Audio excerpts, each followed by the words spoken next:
পাকা আমের সিজন প্রায়ই শেষ হতে চলেছে। আর কয়েকদিন পর বাজারেও পাওয়া যাবে না পাকা আম। নমস্কার, সবাই কেমন আছেন? আমার ভিডিওতে সবাইকে স্বাগত জানাই। আজকে আমি বানাবো ম্যাঙ্গো ফিরনি। তার জন্য আমি এখানে একটা বাটি নিয়েছি। এর মধ্যে বাসমতি চাল নিব 1 বাটি। যে কোনো ধরনের বাসমতি চাল হলেই হবে। চাল নিয়ে নিয়েছি। এবার আমি নিব কয়েকটা কাজু আর আলমন্ড বাদাম। আলমন্ড বাদাম যদি না থাকে তাহলে এটা স্কিপ করতে পারেন। এটা জল দিয়ে ভালো করে এটাকে মিশিয়ে নিব, দিয়ে এটা 1 ঘন্টা মতন ভিজিয়ে রেখে দিব। 1 ঘন্টার পরে আমি এটাকে ভালো করে ধুয়ে নিয়েছি। এবারে একটা গ্রাইন্ডার জারে এটাকে পিষে নিব। পুরো চালটা এতে ঢেলে নিচ্ছি। চাল আর বাদামগুলো যে দিয়েছিলাম, কাজু বাদাম আর আলমন্ড, এটা দিয়ে একটু জল দিব অল্প করে, দিয়ে এটা পিষে নিব। পুরো মিহি হবে না, পিষে নিয়েছি। এবার এখানে আমি 2টো পাকা আম নিয়েছি। আমটাকে ভালো করে ছাড়িয়ে নিব।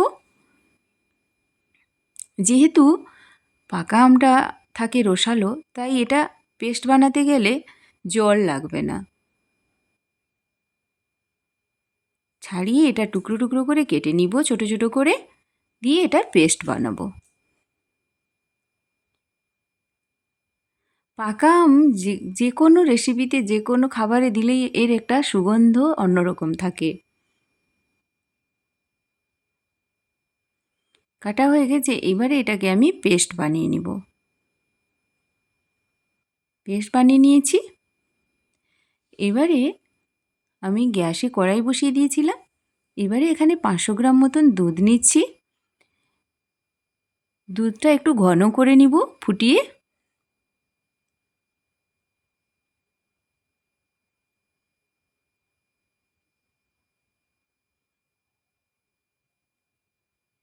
অনেকটা ঘন হয়ে গেছে দুধটা। এবারে আমি ওই যে চাল আর কাজু বাদামগুলো বেটেছিলাম ওটা দিয়ে দিচ্ছি। এটা দেওয়ার পরে পুরো কন্টিনিউ এরকমভাবে নেড়ে যেতে হবে, কারণ এটা বসে যাওয়ার চান্স থাকে। এরকম কন্টিনিউ মিডিয়াম আছে। পুরো ঘন হয়ে গেছে। এবার আমি 1 কাপ মতন চিনি দিচ্ছি। যেহেতু আমটা মিষ্টি আছে তাই আমি অল্প চিনি দিচ্ছি। চিনিটা কম বেশি আপনারা করতে পারেন। এবারে চিনিটাকে ভালো করে মিশিয়ে নিব। এটা কন্টিনিউ এমনিভাবে নাড়তে হবে, না হলে এটা লেগে যাওয়ার, বসে যায়, নিচে বসে যাওয়ার চান্স থাকে। এবারে আমি এলাচ একটা থেতো করে ওটা দিয়ে দিচ্ছি। এটা খুব কম উপকরণ দিয়েই এটা বানানো যায়। এবারে আমি আম পেস্ট যে করে রেখেছিলাম ওটা দিয়ে দিচ্ছি।